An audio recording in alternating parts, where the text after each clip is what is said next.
Hello, Dr. Gentry. My name is Henry Rushmeyer. I'm from Brainerd, Minnesota. You make an interesting case for the beast number 666 equaling the Hebrew spelling of Caesar Nero. But hasn't the same thing been done for one of the popes, or even Ronald Reagan or Henry Kissinger? Do you have any more evidence that John is referring to Caesar Nero? Yes, as a matter of fact, that is a very interesting and important question. Let me lay down some general indicators that will get us in the ballpark where we'll find Nero standing. Generally, we need to recognize up front that the book of Revelation is dealing with first century events. Now, theoretically, a great number of names could measure up to the value 666. It doesn't have to be just Nero. I mean, you could compute various names and come up with that figure. However, you can't just pump any name into the book of Revelation. It has to be a name relevant to the point of Revelation. So not just any name will do, it'll have to be a relevant name. Now, as I indicated a few moments ago, Revelation tells us that the events are shortly to come to pass. Remember, Revelation 1:1 says, the things which must shortly take place. Verse 3 says, the time is near.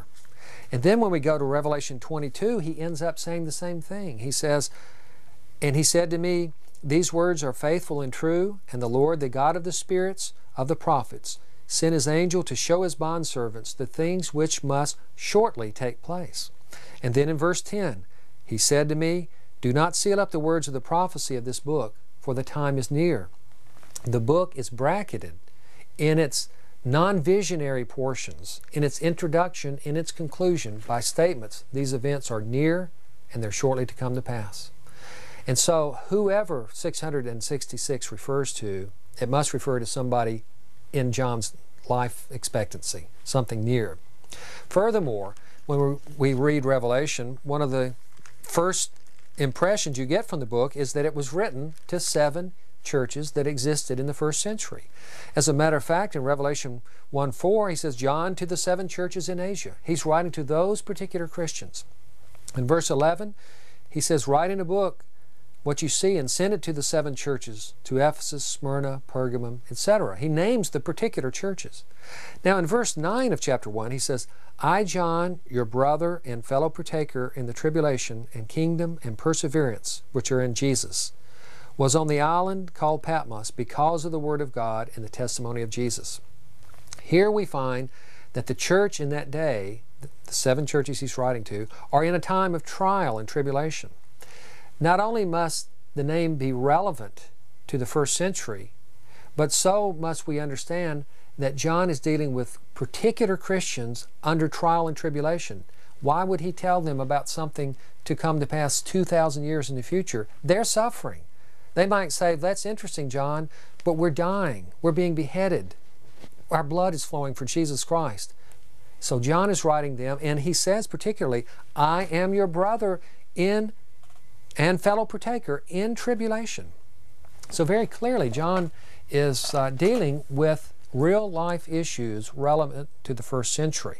In chapter 2, verse 8, chapter 2, verse 22, and various other places in the letters to the 7 churches, we see the people are fearsome. There are great judgments all around them.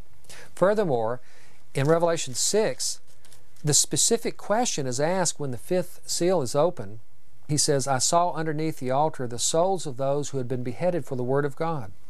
And then what happens? They cried with a loud voice, saying, how long, O Lord, holy and true, dost thou not avenge our blood upon those who dwell in the land? And then in verse 11, it says, there was given to each one of them a white robe, and they were told to rest for a little while until their fellow servants and their brethren who were to be killed, even as they had been, should be completed also. A book written regarding things shortly to take place, because the time is near, for people who are in tribulation, who are suffering, crying out, how long? And the answer is, a little while longer. That cannot refer to anything beyond the first century and give legitimacy to the whole gist of the book. Now, of course, the question is, why Nero Caesar? Well, for one thing, I've already indicated, he's in the first century, and so he's at least in the realm of possibility, whereas Kissinger and Reagan and Gorbachev and those people are not in the realm of possibility, too far out of it. Interestingly, another line of evidence in this regard is that if you look in Revelation 13:18, if you have a marginal reference Bible, you'll notice that there is a variant on the number 666. Some manuscripts say 616. And we need to try to understand, well, what's going on? Well, here's what commentators or textual scholars believe is happening in this. The value 666 is a value that is computed on the basis of spelling Nero's name in Hebrew. There are ancient documents that give the spelling of Nero's name from Mubarak and other places in Hebrew characters, and when you add them up, they add up to 666. The Jews had in their alphabet did not have a separate numbering system. Alpha, their first letter, stood for 1. Beth stood for 2. Gimel for 3, and on you go until you get to the 10s, 20s, 30s, and then the 100s, 200s, etc. So when you take Nero Caesar, the Hebrew spelling of Nero Caesar's name, and add it up in Hebrew characters, it comes up to exactly 666. But why the variant? Why do some manuscripts have only 616? Well, interestingly, if you spell Nero Caesar's name in Latin, it comes up to 616.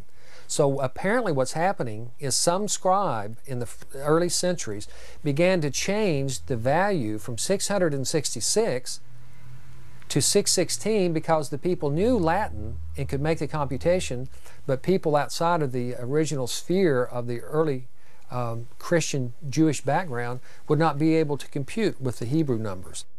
In chapter 13, verses 5 and 8, we find that the beast demands worship on himself, and he makes all sorts of blasphemies. If you know anything at all about Nero Caesar, you will be aware that Nero was a blasphemous character. He was one who had on his coins his picture with the rays of the sun coming from behind his head, because he mimicked the god Apollo, the sun god, who pulled the sun across the sky each day in ancient mythology. Nero saw himself as Apollo, the sun god. There are many references, and I cite some of these in my book, Before Jerusalem Fell, that show that Nero had divine pretensions. Furthermore, if we're aware of the first centuries of the Roman Empire, we'll be aware that the Caesars were worshipped as divine. And so we see that very clearly the evidence in many different directions points and converges upon Nero Caesar. In fact, there are many other such evidences that would take us too long to go through all of them, some very fine, subtle evidences, but you can find those in my book, Before Jerusalem Fell.